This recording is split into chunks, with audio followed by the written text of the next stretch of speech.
شروع اللہ کے نام سے جو بڑا مہربان نہایت رحم فرمانے والا ہے۔ السلام علیکم ورحمۃ اللہ وبرکاتہ۔ دوستو، سیدنا عزیر علیہ السلام اپنے سرسبز و شاداب باغ میں چند لمحے رکے، انگور اور انجیر سے ایک ٹوکری بھری، کچھ روٹیاں ساتھ لی اور گدھے پر سوار ہوئے اور گھر کی راہ لی۔ راستے میں چلتے چلتے وہ کائنات کے وجود کے بارے میں سوچنے لگے۔ یہ سوچ لمحہ بہ لمحہ گہری ہوتی گئی۔ اس خیال اور سوچ میں چلتے چلتے وہ بہت دور نکل گئے، ایک ویران اور سنسان بستی میں جا پہنچے۔ وہاں انسانی ہڈیاں ادھر ادھر بکھری پڑی تھیں اور بسیدہ جسم خاک میں مل رہے تھے۔ آپ یہاں ٹھہر گئے، کھانے کی ٹوکری پاس رکھ لی اور گدھے کو ذرا فاصلے پر باندھ دیا اور سستانے کے لیے ایک بوسیدہ دیوار سے ٹیک لگا کر بیٹھ گئے۔ لیکن اچانک سوچ کا دھارا بدل گیا۔ ذہن میں خیال آیا کہ یہ گلے سڑے جسم بوسیدہ ہڈیاں پھر سے کیسے زندہ ہوں گی۔ اس خیال اور سوچ میں نیند نے آ لیا اور اسی نیند میں 100 سال بیت گئے۔ بچے بوڑھے ہو گئے، آبادیاں ویرانیوں میں بدل گئیں، نہ جانے کتنی تبدیلیاں رونما ہوئیں اور کتنے منظر بدل گئے، لیکن حضرت عزیر علیہ السلام ایک جگہ ہی پڑے سوتے رہے۔ یہ نیند موت کی نیند تھی۔ اللہ تعالیٰ نے فیصلہ فرمایا کہ جو چیز لوگوں کو حیران کرتی ہے، جس نظریے کو وہ اس لیے تسلیم نہیں کرتے کہ عقل کی کسوٹی پر پورا نہیں اترتا، آج اسے لوگوں کے سامنے بیان کر دی۔ اللہ تعالیٰ نے عزیر علیہ السلام کی ہڈیوں کو جمع کیا، جسم کو درست کیا اور اس میں روح لوٹا دی۔ وہ چاقو چوبند پہلے کی طرح صحت مند اور جوان اٹھ کھڑے ہوئے۔ گدھا تلاش کیا، سامان ادھر ادھر دیکھا لیکن کچھ بھی نہیں تھا۔ ایک فرشتہ حاضر ہوا اور عرض کی، عزیر علیہ السلام، آپ یہاں 100 سال سوئے ہو۔ اتنی طویل مدت آپ اسی جگہ پڑے رہے، لیکن اس کے باوجود آپ کا کھانا تر و تازہ ہے اور مشروب ویسے کا ویسا ہے۔ کھانے پینے کی چیزوں میں دیکھو کوئی تبدیلی نہیں آئی، لیکن گدھا مر چکا ہے، اس کی ہڈیاں بکھری پڑی ہیں، اس کے جسم کا ہر جوڑ الگ ہو گیا ہے۔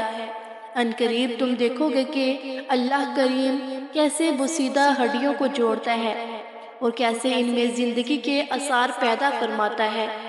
یہ سب اس لیے ہو رہا ہے کہ تم کو یقین آ جائے کہ دنیاوی زندگی کے بعد اخروی زندگی افسانہ نہیں، ایک حقیقت ہے۔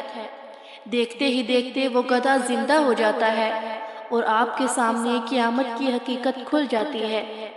حضرت عزیر علیہ السلام رب العزت کی قدرت دیکھ کر پکار اٹھتے ہیں، میں جان گیا ہوں کہ بے شک اللہ تعالیٰ ہر چیز پر قدرت رکھتا ہے۔ آپ نے گدھے کی باگ تھامی اور چل دیے۔ چاہتے تھے کہ ایک لمحے میں گھر پہنچ جاؤں، لیکن راستے اجنبی محسوس ہوتے تھے۔ گھر کی محبت تھی کہ خود بخود قدم اٹھتے جاتے تھے۔ اچانک اپنی بستی میں جا نکلے، اگرچہ بہت کچھ تبدیل ہو چکا تھا، لیکن پھر بھی اپنی بستی تھی۔ ایک گھر کے صحن میں جا کر کھڑے ہوئے، ایک بوڑھی ماں نظر آئی، کمر کمان کی طرح دوہری ہو چکی تھی، کمزوری سے قدم اٹھ نہیں سکتے تھے۔ اللہ کی قدرت اتنی لمبی عمر میں بھی زندہ تھی، ان کی آنکھوں سے دیکھنے کی طاقت ختم ہو چکی تھی۔ یہ حضرت عزیر علیہ السلام کی والدہ تھی، جنہیں 100 سال قبل آپ نے جوانی میں الوداع کیا تھا۔ آپ نہ پہچان سکے کہ یہ مقدس چہرہ ماں کا ہے، لیکن نہ جانے کیوں ادب سے آنکھیں خود بخود جھکی جاتی تھی۔ آپ علیہ السلام نے بڑے احترام سے پوچھا، ماں جی، کیا یہ گھر عزیر علیہ السلام کا ہے؟ بوڑھی اماں کی آواز آنسوں میں بھیگ گئی، مشکل سے اتنا کہہ سکی، ہاں، اور پھر طویل خاموشی چھا گئی۔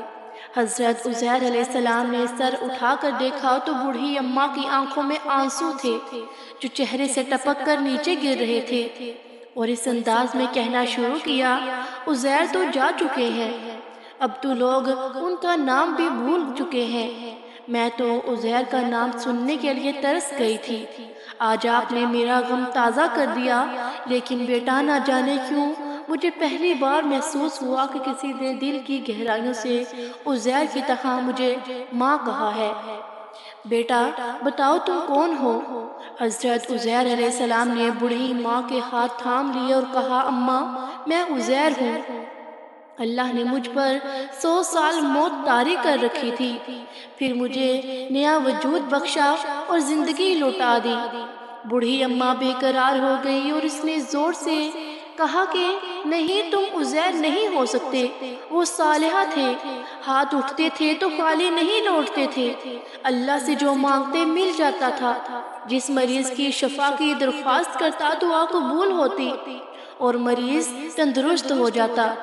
وہ مجھے کھوئی ہوئی توانائیاں لوٹا دے، میری بصارت بھی لوٹا دے۔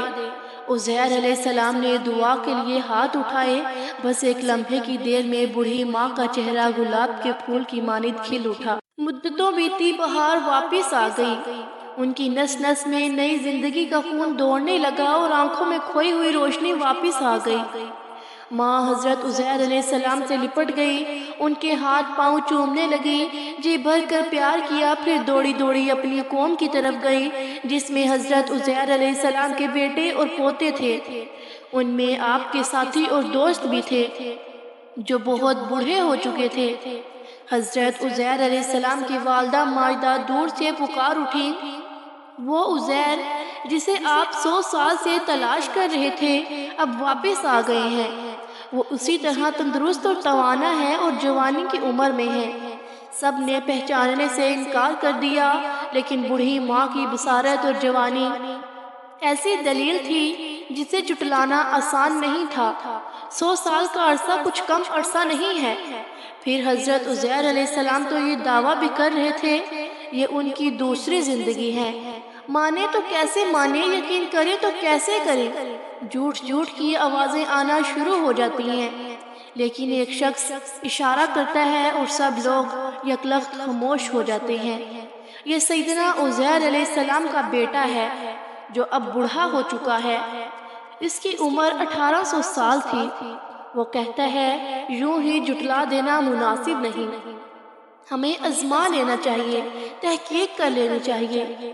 اے مسافر، میرے والد کے دائیں کندھے پر تل کا نشان تھا جو اسے دوسرے لوگوں سے امتیاز بخشتا تھا، ذرا کندھا دکھائیے۔ کندھے سے کپڑا ہٹایا گیا تو نشانی موجود تھی، دائیں کندھے پر تل بالکل نمایاں تھا، لیکن لوگ کہنے لگے یہ کوئی خاص نشانی نہیں، تل کسی بھی شخص کے دائیں کندھے پر ہو سکتا ہے، کوئی ایسی نشانی ہو جس سے دل مطمئن ہو جائے۔ اچھا، تاریخ بتاتی ہے کہ تورات کے حفاظ میں ایک عزیر علیہ السلام کا نام بھی ہے۔ اگر تو واقعی عزیر ہے تو پھر تورات پڑھ کر سنا۔ سیدنا عزیر علیہ السلام نے تورات شریف کی تلاوت شروع کر دی، کوئی حرف ادھر ادھر نہ ہوا، پھر بڑی روانی سے تورات کی تلاوت کرتے رہے۔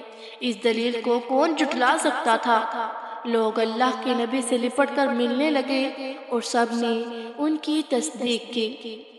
دوستو، اس طرح کی مزید ویڈیوز دیکھنے کے لیے ہمارے چینل کو لائک کریں، سبسکرائب کریں، شیئر کریں اور ساتھ لگے بیل آئیکن کے بٹن کو پریس کریں تاکہ ہر نئی آنے والی ویڈیو آپ تک بآسانی پہنچ سکے۔